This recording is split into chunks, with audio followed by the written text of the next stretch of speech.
Ready அவரு கேட்க மாட்டாங்க. சரி ஓகேங்க அவரு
यार कैमरा ना फोकस आउगी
சார்ஜிங்கோ மாற்றிடலாம் இல்லை இல்லை இது எத்தனை வெளியே இருக்க முடியாதுல்ல ஓகே ஓகே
நான் ரசிகர் மன்றத்திலேருந்து இருக்கேன்.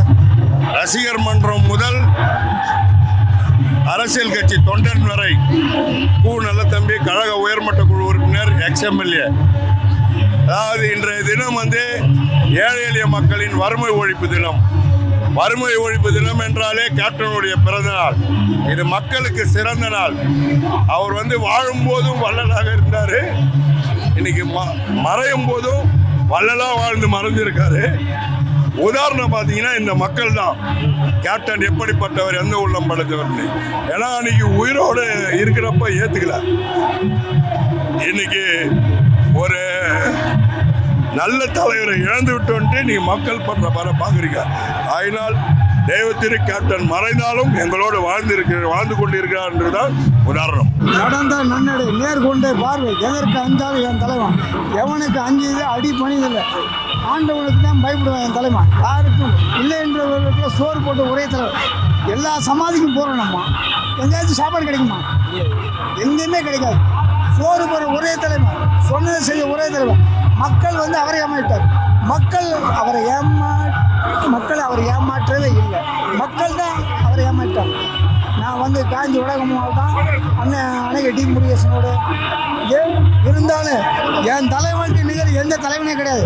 எப்படை வந்தாலும் கேப்டன் படை. இப்போ இருக்கிற படையெல்லாம் சொல்லிப்படை, காசுக்கு வர்ற படை. நாங்கள் உண்மையான படை. எந்த படையும் வெல்லும் இப்படை. இப்படையும் தோட்டி தலைவன் படை வெல்லும்.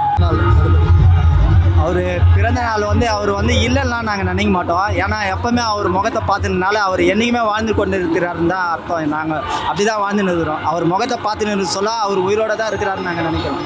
இது நாள் வரைக்கும் அவர் எங்களுக்கு கற்றுக் கொடுத்த நல்ல விஷயம் என்னென்னா, மக்களுக்கு இயன்ற வரை உங்களால் முடிந்த வரை செயல்படுங்க, மக்களுக்கு சேவை செய்யுங்கன்னு சொல்லியிருக்கிறாரு. அவருடைய பிறந்த நாள் மட்டும் இல்லை, அவருடைய நினைவு நாள்லேயே எங்களால் முடிந்த அளவுக்கு ஏழை மக்களுக்கு, எங்கள் தொகுதியில் இருக்கிற மக்களுக்கு எங்களால் முடிந்ததை உழைச்சி தான் நாங்கள் யார்கிட்டையும் கை நீட்டி காசு வாங்காமல் எங்களுடைய உழைத்த பணத்தில் மக்களுக்கு சேவை செய்வோம். இனிமேல் வருங்காலத்தில் இதே சேவை தொடரும் என்பதை இந்த நேரத்தில் கூறிக்கொள்கிறேன். கேப்டன் வாழ்க, கேப்டன் வாழ்க, கேப்டன் வாழ்க, கேப்டன் புகழ் ஓங்குக. கேப்டன் மட்டும்தான் ஒரே தலைவர். எங்கள் தலைவர் யாருன்னா ஒரு கேப்டன் மட்டும்தான்.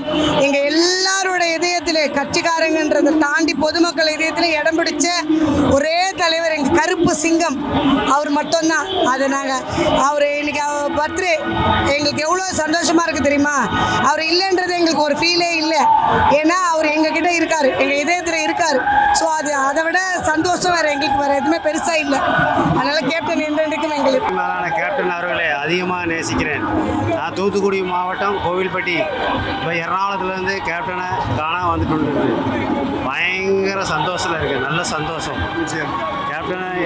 கேப்டனோட வாரிசு பிரபாகரன் அந்நியாரே எல்லாரும் கண்டதில் ரொம்ப சந்தோஷம். மிக்க சந்தோஷம். பண்ணுவாருங்க. இப்போ விஜய் சார் இப்போ ஜனநாயகன் படத்துக்கு அப்புறம் நான் இனிமேல் நடிக்க மாட்டேன் அப்படின்னு சொல்லியிருக்காரு. ஒருவேளை இன்னைக்கு சொல்கிறேன், ஒருவேளை விஜய் சார் முதலமைச்சர் ஆன பிறகு அவர் சினிமாவில் நடிக்கவில்லை என்றால் விஜய் சாரோட வாரிசு சஞ்சய் அவர்கள் இயக்குனராக அவதாரம் எடுத்திருக்காரு. அவர் மூலமாக எப்படி விஜயகாந்த் அவர்களுடைய கேப்டனுடைய அவர்களுடைய மகனுக்கு அதே மாதிரி விஜய் சாரோட மகன் கண்டிப்பாக இயக்கி ஒரு பெரிய ஹிட் கொடுப்பாரு. அது செந்தூர பாண்டி 2 கூட இருக்கலாம்.